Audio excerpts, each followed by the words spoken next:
हवा में एक हल्की सी मिठास थी। गांव के बाहर बने सब्जी मंडी में रोज की तरह हलचल शुरू हो चुकी थी।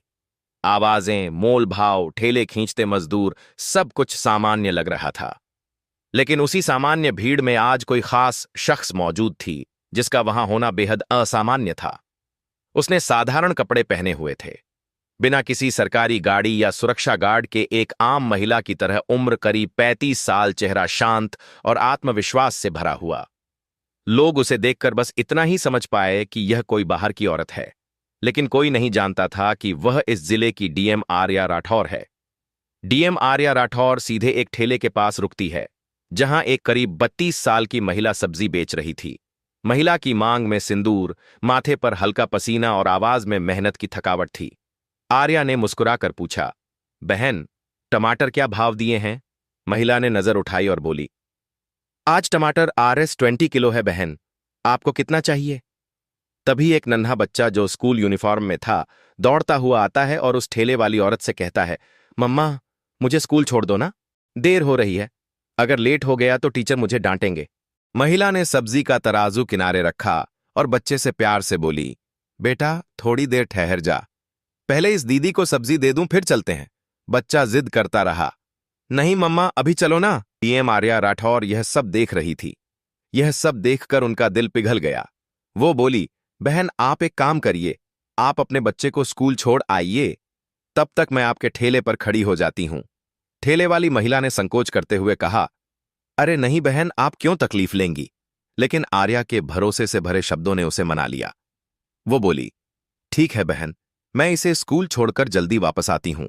और वह बच्चे को लेकर चली गई।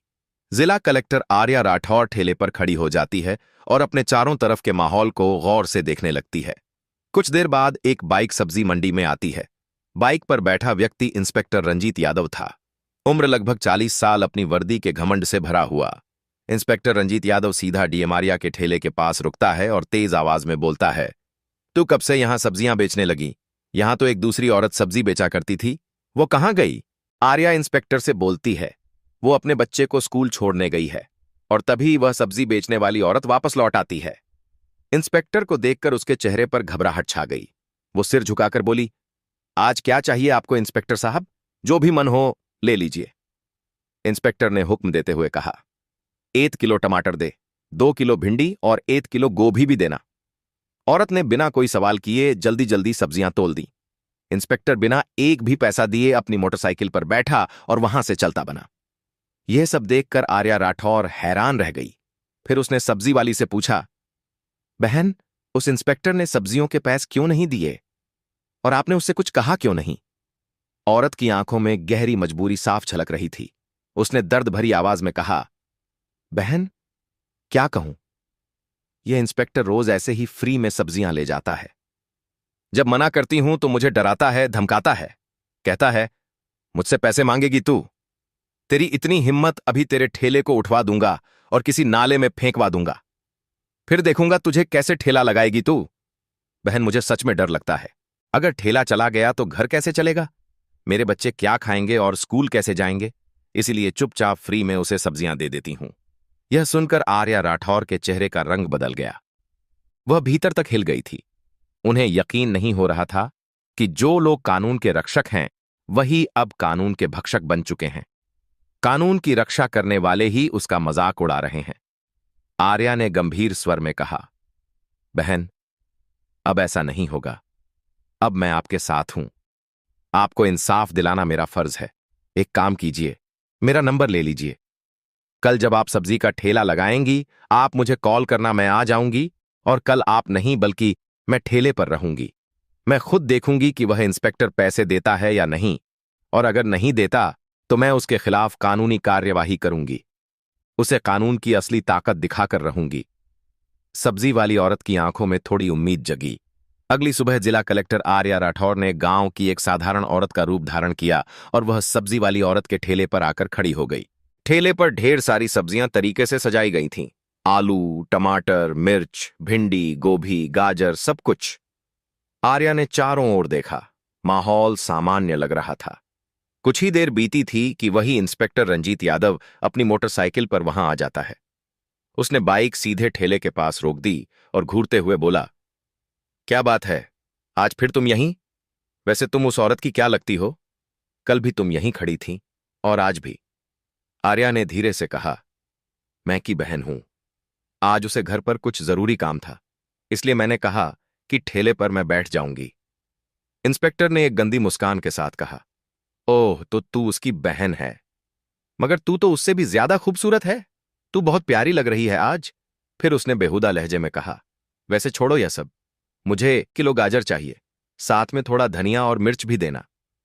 आर्या ने कुछ नहीं कहा, चुपचाप सब्जियां तौलकर उसके हाथ में दे दी।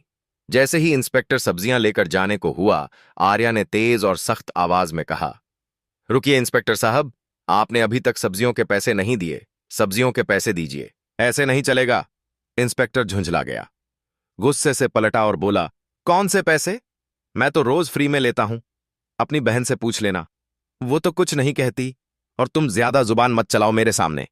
वो फिर जाने को मुड़ा, लेकिन आर्या की आवाज अब और तेज हो चुकी थी। आप मेरी बहन से चाहे जैसे लेते हो, लेकिन मुझसे नहीं। सब्जियों के पैसे देने होंगे। हमें भी पैसे खर्च करके ही यह सब्जियां लानी पड़ती हैं, और अगर हम एक दिन भी सब्जी ना बेचें तो हमारे घर का चूल्हा नहीं जलता। आप जैसे लोग फ्री में सब्जी लेकर हमारे पेट पर लात मारते हैं।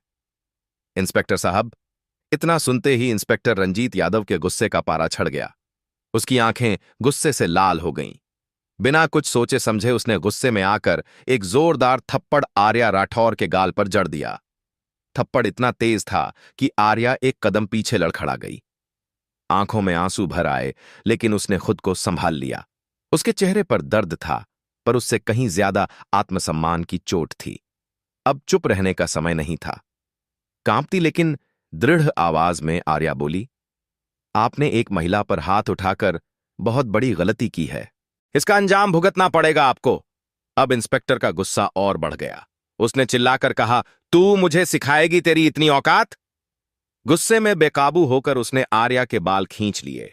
आर्या दर्द से करा उठी, लेकिन उसने किसी तरह अपने बाल छुड़ाए। उसकी सांसें तेज हो गई थीं, लेकिन हिम्मत नहीं टूटी।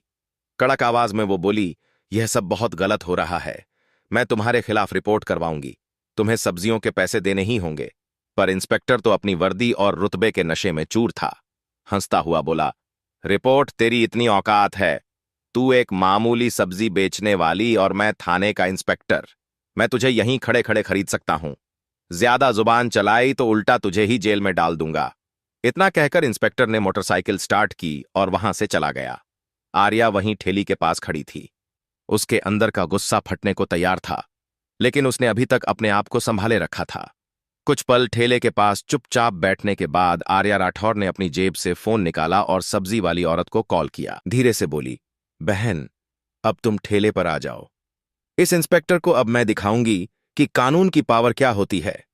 जैसे ही सब्जी वाली वहां पहुंची, आर्या वहां से निकल गई। फिर वह सीधे अपने घर लौटी। साधारण साड़ी उतारकर अब उसने दूसरे कपड़े पहन लिए थे। चेहरे से थकान तो झलक रही थी, लेकिन आंखों में इंसाफ की आग जल रही थी। दोस्तों, इस कहानी को आधे में छोड़कर मत जाइएगा, क्योंकि अब आगे इस कहानी का क्लाइमैक्स आने वाला है, जो बहुत ही रोचक है। इसलिए कहानी में लास्ट तक जरूर बने रहिएगा। अब आर्या राठौर किसी डीएम की तरह नहीं, बल्कि एक आम महिला की तरह थाने पहुंची, जिसकी पहचान किसी को नहीं थी। थाने के अंदर कदम रखते ही उसने देखा, इंस्पेक्टर रंजीत यादव वहां नहीं था। सिर्फ एक हवलदार डेस्क पर बैठा चाय पी रहा था। आर्या उसके पास पहुंची और सीधी बात कही, मुझे रिपोर्ट दर्ज करानी है। इंस्पेक्टर रंजीत यादव कहाँ हैं और एसओ साहब से मिलना है, हवलदार ने जवाब दिया। इंस्पेक्टर साहब कुछ काम से घर गए हैं और एसओ साहब फील्ड विजिट पर निकले हैं। आप चाहे तो कुछ देर बैठ जाइए, वह थोड़ी देर में आने वाले होंगे। आर्य चुपचाप एक कोने में पड़ी बेंच पर बैठ गई। वो अब भी अपनी असली पहचान छुपाई हुई थी। भीतर आग धधक रही थी, लेकिन चेहरा शांत था। कुछ ही देर में थाने के अंदर एसओ अरविंद पाठक आ जाता है। जैसे ही उसकी नजर सामने बेंच पर बैठी महिला पर पड़ी, उसने महिला को बुलाया। उसने सवालिया लहजे में कहा, तुम कौन हो और यहां क्यों आई हो? आर्या ने उसी शांत स्वर में जवाब दिया, साहब, मुझे रिपोर्ट दर्ज करवानी है। अरविंद पाठक ने कहा, अच्छा, मेरे केबिन में चलो। केबिन में पहुंचने के बाद अरविंद पाठक ने कहा, तो आपको रिपोर्ट लिखवानी है, लेकिन रिपोर्ट लिखवाने से पहले आपको खर्चा पानी देना होगा। यहां रिपोर्ट दर्ज कराने के RS 5000 लगते हैं। लाए हो तो निकालो फटाफट, फिर लिखवाते हैं तुम्हारी शिकायत। आर्या का चेहरा सख्त हो गया। गंभीर स्वर में बोली, किस बात का पैसा? रिपोर्ट लिखवाने के लिए तो कोई पैसा नहीं लगता। यह तो आप सरासर रिश्वत मांग रहे हैं, एसएचओ अरविंद पाठक ने कहा।